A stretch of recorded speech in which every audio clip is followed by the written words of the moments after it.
AI, I think it's overrated.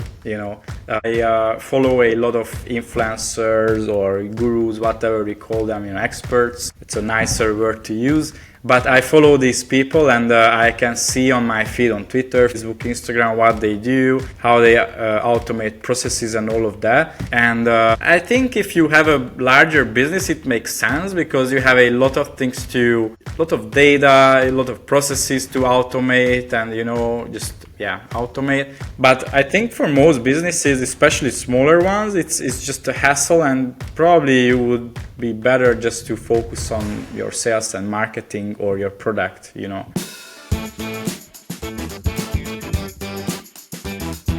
Hello, I'm your host John Cavendish, and welcome to season 3 of the Amazon Strategist Show, the show that's all strategy with no hacks, no silver bullets, and no magic pills, just real practical strategies to grow your Amazon business. Today, I am joined by none other than Daniel Budai, who helps e-commerce companies with e-commerce growth marketing through his agency, Budai Media. His team have worked with over 200 clients and have supported with them generating over $100 million of extra revenue. So he knows what he's talking about. This is super exciting because we're not just talking about Amazon today, we're talking about D2C. So that includes everything from SMS, Google Ads, CRO, and even physical mail, which I bet not many of you Amazon sellers have ever thought about sending to your clients. So we're not working with e-commerce companies. Daniel enjoys traveling, running, drinking an Americano in a small cafe. And so if you want to reach out, he does all types of lead generation. So Daniel, welcome to the podcast. Hey John, I'm really glad to be here. How are you? How is everyone? Great, thank you. So how did you get into the space where you are now? Yeah, long story short, believe it or not, I studied geology for 6 years at the university. So I was very almost like a scientist, we can say that. I still love sciences. But actually I turned into a marketer in 6 months after university. I couldn't find a job with it. And, I just looked around how I could make money in the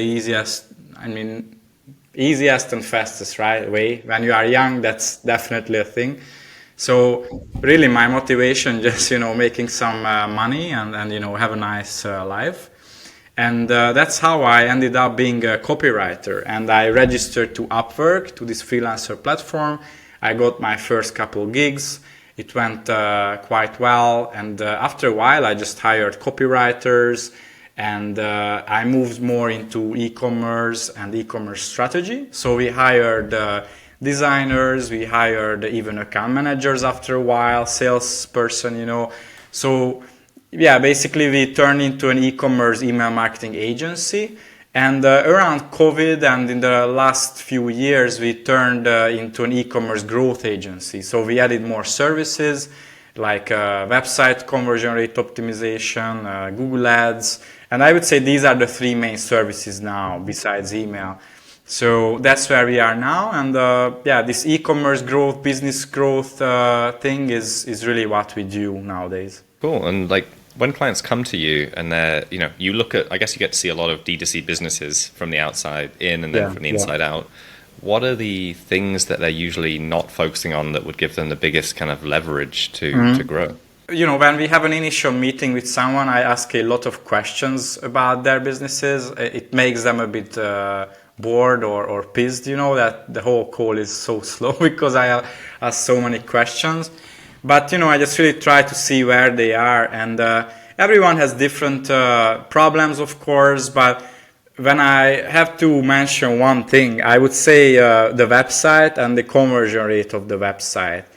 Because everyone thinks about ads or maybe their email marketing, everyone thinks about more traffic, cost per click, all of that.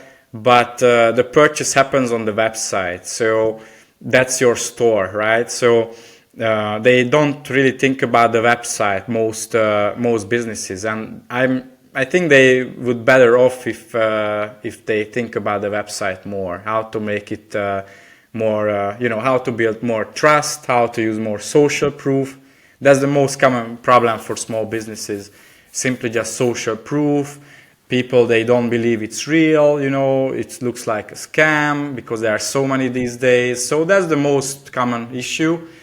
But even if the business has those and the business grows, the website will have other problems like speed or UX, especially on mobile. So things like that. The website is, I think that's the biggest problem, in most cases. No, it's great to know. So speed and UX, that's more technical side, I guess. And then there's the social proof. Like, what's the number one or two ways that people can show more social proof on their ecom site? Yeah, now I'm really talking about best practices, which are simple but not easy. And now a very quick message from our sponsor, Seller Candy. Are you dealing with support issues, cases, flat files, suspensions, or even account suspensions? Then Seller Candy is there for you. We take the pain away so you never need to talk to seller support again. If that sounds interesting, head to sellercandy.com to check us out and book a call with our team today. That's it from us. Now back to the episode. Yeah, now I'm really talking about best practices, which are simple but not easy, right? So simply having real reviews and asking for reviews. And if you don't have any, then you can reward people for a review. There are certain ways of doing that. So yeah, having reviews, product-specific reviews, showcasing those, simply sharing your press coverage if you have any. That's really helpful. Using photos with products, with customers or people who could be your customers.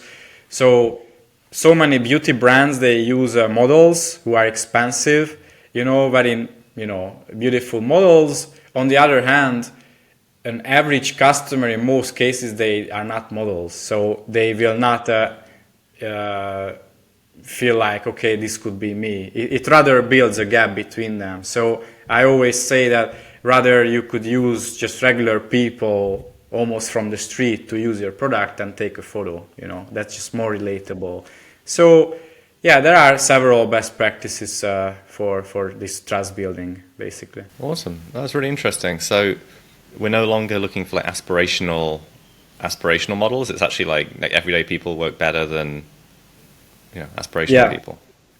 Yeah, we could get deep in psychology and philosophy, but I think 10, 20 years ago, big corporations, they use models and they really played on your, you just feel bad that, sorry? Insecurities. Exactly, that's the word, yeah, insecurity that, I don't look like her, but I want to, so I buy this product. And nowadays, this trend is much healthier, I think, that, regular Joe or Jamie or whatever, he or she can use this product and I could do as well. So yeah. That's cool. So I guess one thing you talk about is how to come up with a winning e-commerce offer. So what would be a winning e-commerce offer?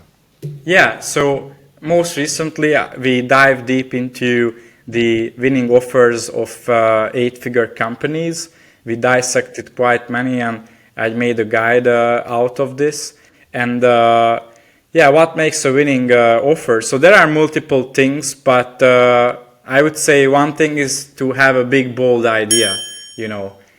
Your product has some benefits and it helps people in some way, but you have competitors out there, and if you say your skin will be nicer, it's not enough. So you have to make it, nowadays you have to make it a bit extreme, either escalate the whole idea that your skin will be so nice that everyone will look at you in the street, or I don't know, you have to go to the extremes, or actually you can oversimplify things.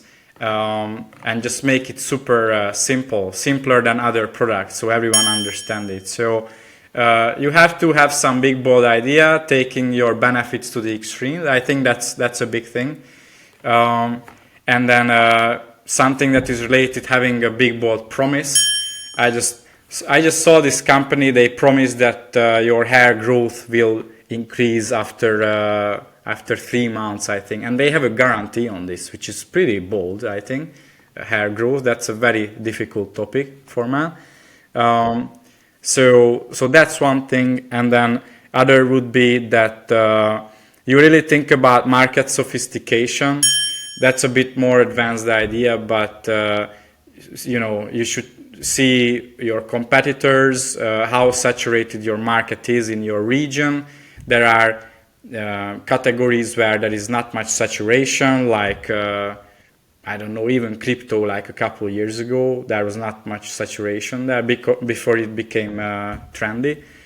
But then later on, you have to come up with a unique mechanism. So you have to tell people that this skincare can help you look nicer, but there are 5,000 other products doing the same. So how mine is different? What's the unique mechanism? Maybe I use some special molecule that nobody else uses. That's my mechanism, and that's why it works. So, and then in later stages, even this is not enough, but you have to use authority figures and their personal brand. So I elaborate this on this guide. It's 20 page long, so quite many concepts and examples. But I think offer is a big one. That's even more important than your marketing or sales. If you have a great offer and even just average marketing, you will beat your competition. I love it. You've teased the guide. Where can people get this 20-page guide? Yeah, so I will drop you the link. It's we have quite many resources on the site. If you go to our resources, it's called the Immutable Laws of $10 million e-commerce offers, and you will find That's the title. Yeah. What's the URL? It says budaimedia.com/resources. Is that right? The Immutable Laws of 10 million e-commerce offers. It's long. So yeah, I will drop you the link. Yeah. Awesome. And by that time, you'll have bought the URL budaiecomlaws.com. Set up a folder. That would be the URL to buy. Yeah. Love it. Cool. So you've got your amazing offer, your unique system.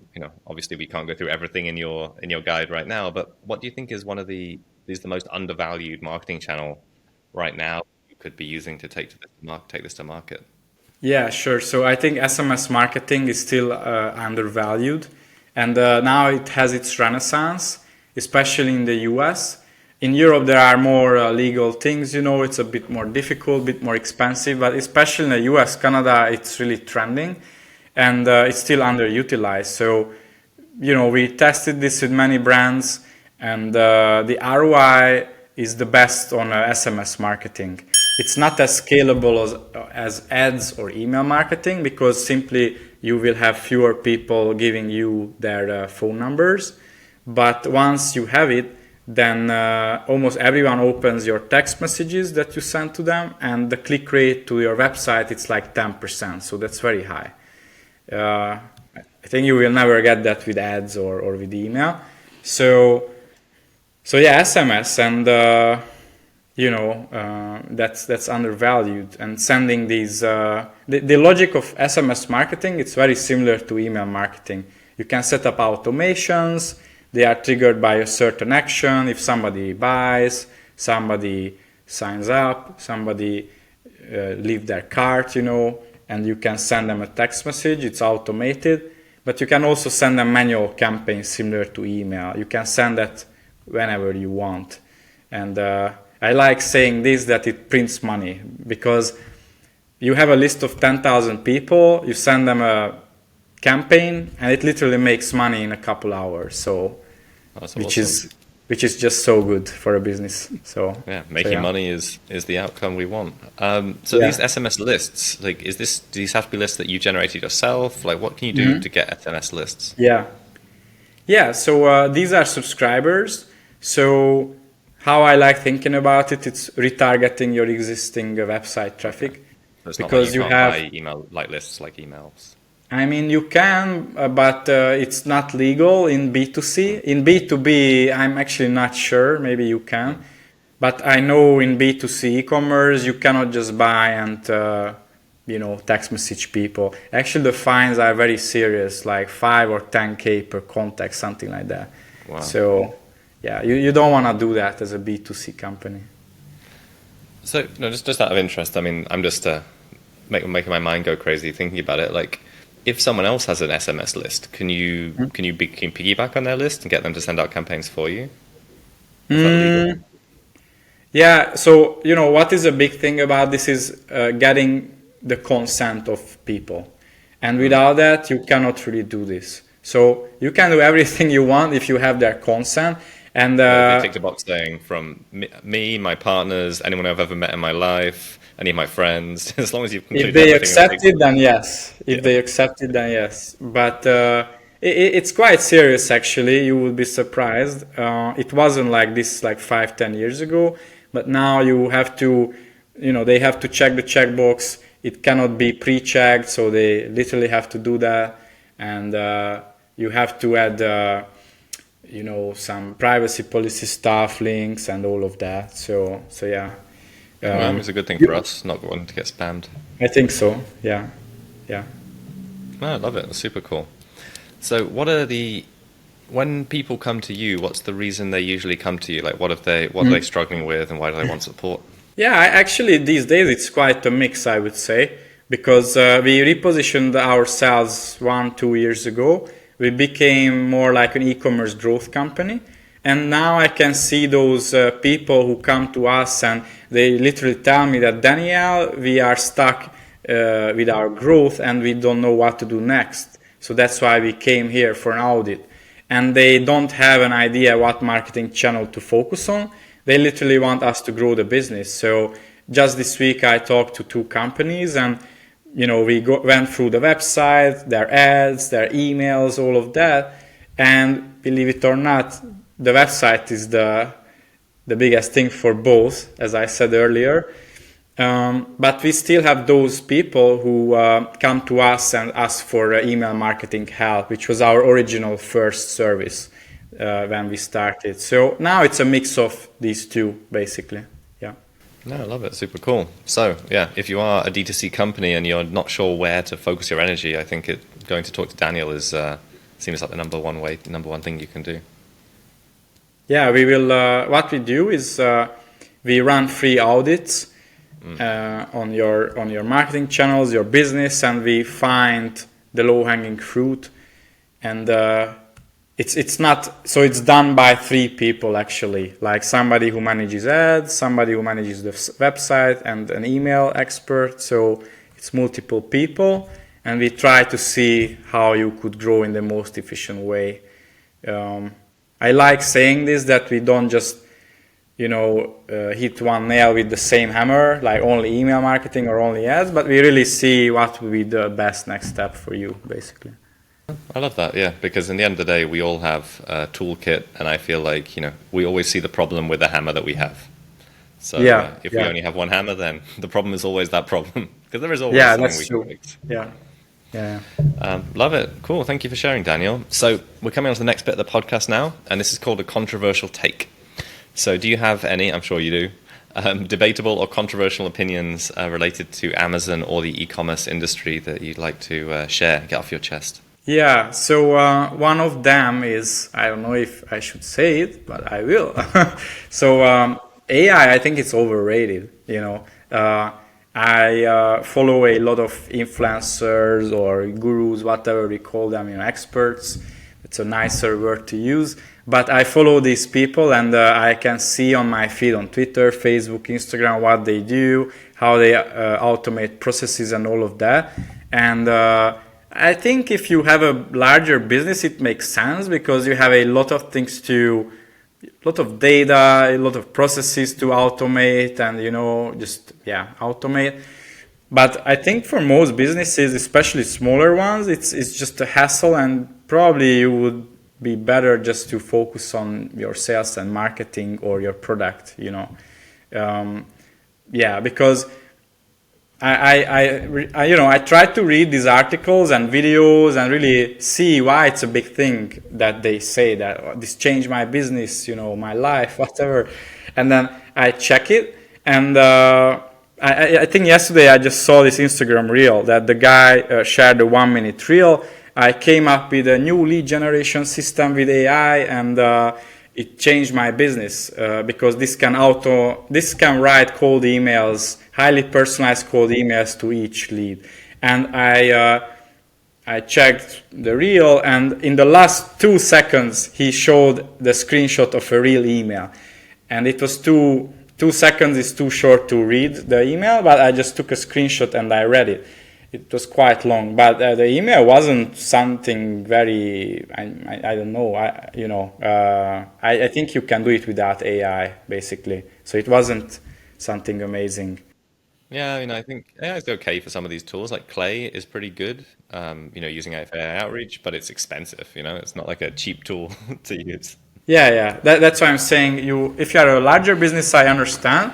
But I think for most small businesses, that's not the main thing. Maybe your offer, your overall marketing, just build a personal brand many times. So these things, and I keep an open eye on AI, but I think it's overrated for many companies. It's just not applicable. So I think it's overrated. That's the current trend now. Yeah. I think that's a good input, and I think AI is a tool and it's a talent multiplier. Like, for you, isn't it? For us, it can multiply us, but it can also multiply best people. And maybe the good thing is, the hot take that middle to low level knowledge workers are gonna be obsolete in the next 5 to 10 years. So it's gonna be really smart people plus AI. Yeah, I agree.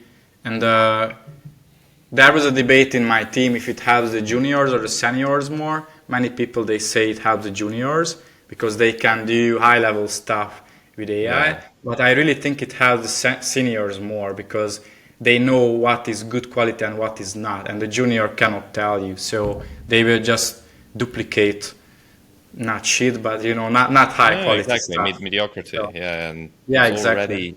It's like a really smart person plus AI is like a really smart manager plus an instant feedback loop. It's great. Like that's a game changer. I agree. I don't know what's going to mean for the world, but maybe we can make some bets on that in some other way.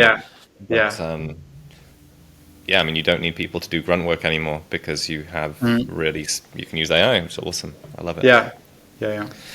I love it. Thank you for being here, Daniel. So people want to reach out to you. We're going to put the link, your very long link, maybe a shorter one if you buy one, into our product description. Is there any other way that people can reach out to you? What should they do if they're interested in learning more? Yeah, sure. So you can find our website, thebudaimedia.com, and you can find me on social as well. I'm quite active on YouTube and Instagram these days. So Daniel Budai, my name, and you will find me on the main social networks as well. Great. Thank you, Daniel. Thanks for being here. And if you enjoyed this episode of the show, please head to whatever platform you're watching on. Just rate us, whatever you want to rate us, hopefully good, because that helps us increase our reach. And come back next week for the next episode.